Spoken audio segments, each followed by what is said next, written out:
So let's try and see how this one makes sense. Donald Trump's foreign aid clampdown could force controversial LGBTQ charity Stonewall to cut half of its staff.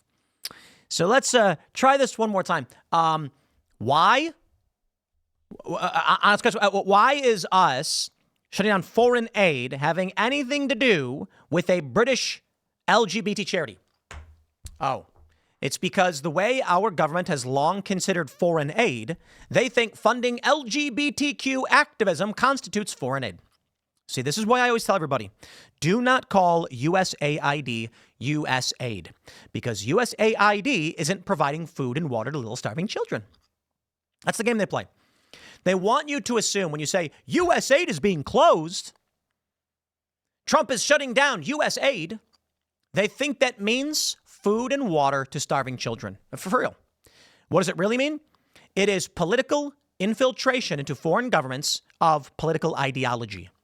In this instance, it is now exposed Stonewall could be shutting down. Take a look at this. The news broke to Stonewall's 114 shell-shocked staff.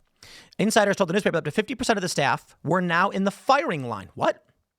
American funding to Stonewall came through the Global Equity Fund, which focuses on advancing LGBTI rights around the world.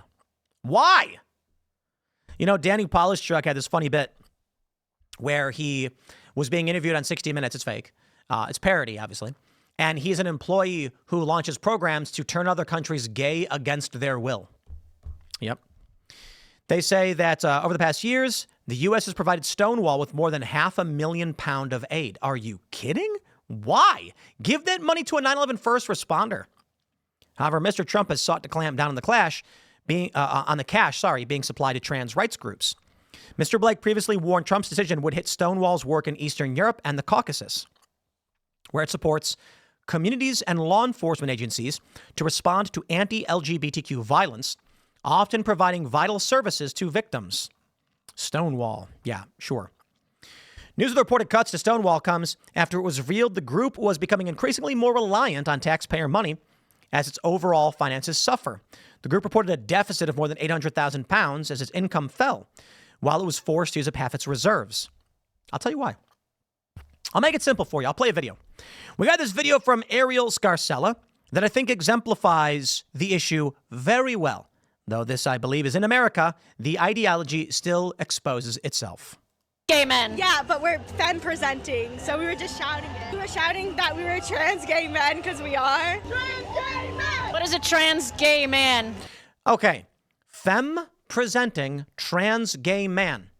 What is that? Biologically female, but we're trans men and we're gay. We like guys. Do you have gender dysphoria? Yes, heavily. But you're still femme presenting? Yeah, I still femme present. I find it comfortable, but at the same time, it does get hard when I can't look masked. So do you identify as gay or queer? As queer. As queer. Okay, I'm going to slow down. These are women wearing women's clothes with women's accessories who say they're trans men who present femme. Okay, I'm going to slow this down. These are biological females doing everything that is socially in alignment with what a female and a woman is, but saying they feel like men, but they present femme. And they're gay, which means they like men. So let me try this one more time. Biological females who are attracted to men who wear women's clothing. We would call that a woman. Queer as queer. That's fair, because you're trans guys, right? That's fair. What about you? Queer as well. Queer. What about you? I am not a trans gay man. I identify as a pansexual. Yay! That's it? Yeah, that's it. Okay, that's pretty boring if you ask. I'm just kidding. I'm just kidding. I mean, it's pretty boring to be just a basic lesbian right now. I can't find other lesbians out there, so. Right here, girl. Right here. There's like one of them in this whole There's parade. like one. Everyone's queer. Okay, so let's just slow down.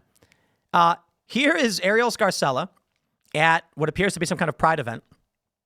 And that's the ideology you get. So when we find out no one's funding this stuff anymore, I can make it very, very simple for you guys. Okay. I'm going to make it very simple for you guys. You have an LGBTQ activist organization 15 years ago. You attract an individual like myself, Tim Pool. In fact, I did fundraising for the Human Rights Campaign, gay rights. And it's actually quite simple. I got friends who are LGBT, whatever, and they're much to themselves. They mind their own business. They wanted to get married, and I was like, sure, that's fine. I don't care. I didn't go marching for anything. I did fundraise for them, though. I did for HRC. And at the time, it was actually really simple. Liberals were like, hey, man, look, I know 2 ladies or 2 guys. They mind their own business. They're largely good people. They want to get married. And we didn't understand the ramifications, but simple enough, I'm for that. We're not for the weird stuff in school. So what happened? These organizations early on did get a lot of money from sympathetic liberal types who were like, live and let live, right? But then they started putting books in schools that were graphic.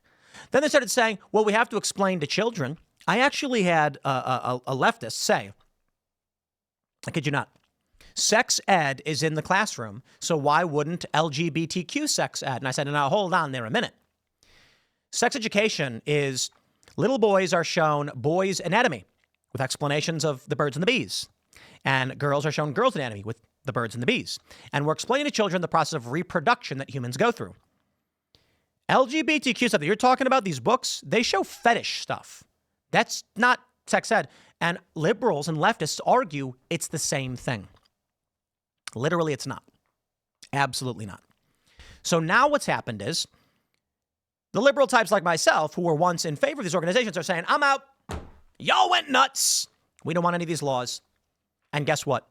When the Supreme Court comes to review Obergefell, whether or not the federal, at the national level, marriage licenses will be recognized nationwide, they're going to say no.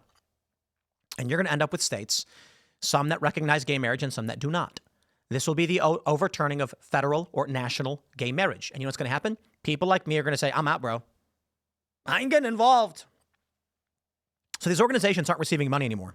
So how do you keep them propped up to keep pushing this insane ideology? Federal money. Yeah.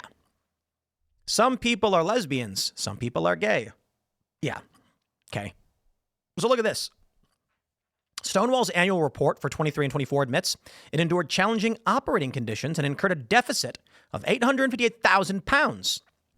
It's gotten higher, up from 574. But don't worry, the U.S. government was dumping money. Its income fell from 7.7 to 6.9. Isn't this crazy? Money from donations and wills fell from 1.8 to 1.4, while fee income, including its diversity championship schemes, dropped from 2.9 to 2.4. The report says more than 200 schools and colleges were signed up to its program for education, which tells teachers to stop calling pupils boys and girls. I think at a certain point, people said, I don't want to live in that world, man. But the previous year's report put the figure at over 300, making classrooms gender neutral. It also reveals the total income from government sources stood at 618,000, up from 572. So as their programs were canceled, as people stopped donating, they turned more and more to free money from the government, from our government. This is a British organization, by the way. They say Stonewall was founded in 1989 by a small group of people who had been active in the struggle against the notorious Section 28 of the Local Government Act, which banned the promotion of homosexuality.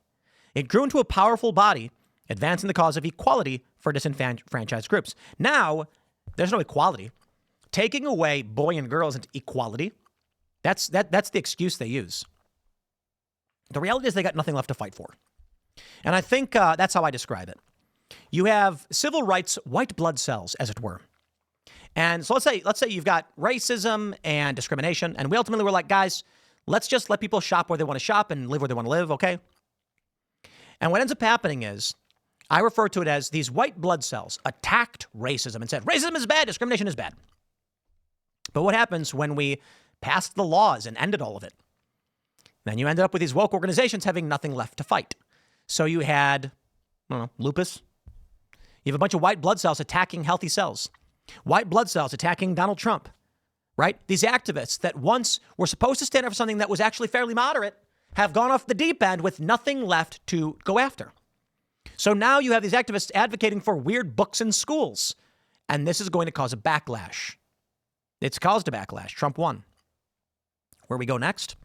The far left is going to try and pass some law in some state It'll be challenged to the Supreme Court. The Supreme Court's going to reject it, and it's going to overturn gay marriage. That's my prediction. I'm going to wrap it up there. We got more segments coming up. Stick around, and we will see you all shortly.